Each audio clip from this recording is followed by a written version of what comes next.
Hi, folks. This is Don Meisner with the North Country Fishing Report. You know, I'm marking the final experience for the winter of us doing sports shows to bring people here. And in these sports shows, I always wanted to tell you the newest things in fishing. I could pass this on to you. But what I also learn is an awful lot from other people. I get to see people from all different walks of life that come in and share their experiences. And it's the same as when I was teaching school to kids for fishing. One of the things that I always tried to do was to allow them to tell me stories about the monsters that lurk in their waters, the things that they saw in the woods or whatever. And I do the same thing with people coming in. And you learn so much. And one of the things, there was a couple that came to our booth, and they were talking about eating fish. And apparently they do a lot of saltwater fishing, and they catch a lot of bluefish. Now, if any of you have ever heard of bluefish in the ocean, they fight like crazy. They got teeth that would take your hand off, but they tend to be very oily, dark meat, and a lot of people say they're not very good to eat. Well, they started telling me, no, they're wonderful to eat, but it's the way you prepare them. And so, granted, 99.9% of you listening to me right now are probably never going to eat a bluefish. But here's what's really critical. The guy's wife was a cook, and she said, no, here's what we do.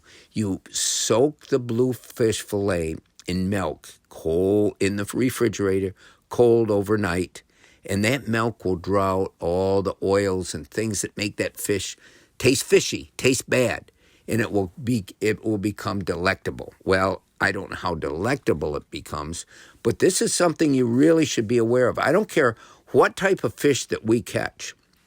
I believe that if you're going to eat it, it's always going to taste better if you soak the fillet in milk for an overnight in your refrigerator. I don't care what fish we're talking about, because all fish, depending on the water you catch it in, depending on the time of the year, they're all going to taste a little bit different from each other. Yeah, you can say, well, perch and walleyes are wonderful and they all taste great.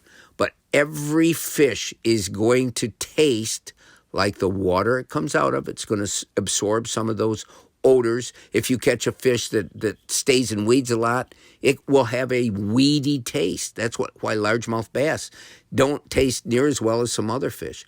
But if you soak that overnight, you're going to take out some of those other odors and flavors that become permeated in the flesh itself. And I've done this for years now. I remember a lot of people say, oh, we don't like lake trout because they're very oily. They're not as good tasting, and put quotes around that, as some of the other trout. Native brook trout with their orange flesh are probably the best tasting of all. And then trout that are native or that have been in the water for a long time are going to taste much better than stock trout. But if you take any of those, and I used to do this, I used to take lake trout fillets that I had caught, and I put them in the fridge overnight in milk. And then here's my little recipe that I would do. And I'm the farthest thing from a chef. Oh, my goodness. But I would take those fillets, I'd put them in a pan with milk in the pan, and I'd turn the heat up just enough to sort of simmer that milk so it was bubbling. And I put onions and celery and potatoes in there with it. And I put all that along with the fish in that, and then I'd slow cook it until finally the milk had all been cooked out. And I got to tell you, that lake trout was so good. And it just shows that you can take any fish and make it taste better the way you. And one other thing that you got to remember, one of the most important elements to all of this is as soon as you catch that fish, if you're going to keep it and eat it, it's important to take the insides out, to get it on ice immediately, and the way you prepare it. The way it's no different than with wild game, the same thing. The way you prepare it is going to make a big difference in how it tastes after you cook it. So fresh. Remember one other thing. We talk about fishy smells. We talk about fish smells a certain way. No. If you catch fish and you clean them immediately, I defy you to smell any odor coming from the flesh of that fish. When it smells fishy, it's starting to spoil. Remember that. Fish should not smell. They can be absolutely fabulous if you prepare them right. And that's what we're talking about. Until next time, folks, this is Don Meisner with the North Country Fishing Report.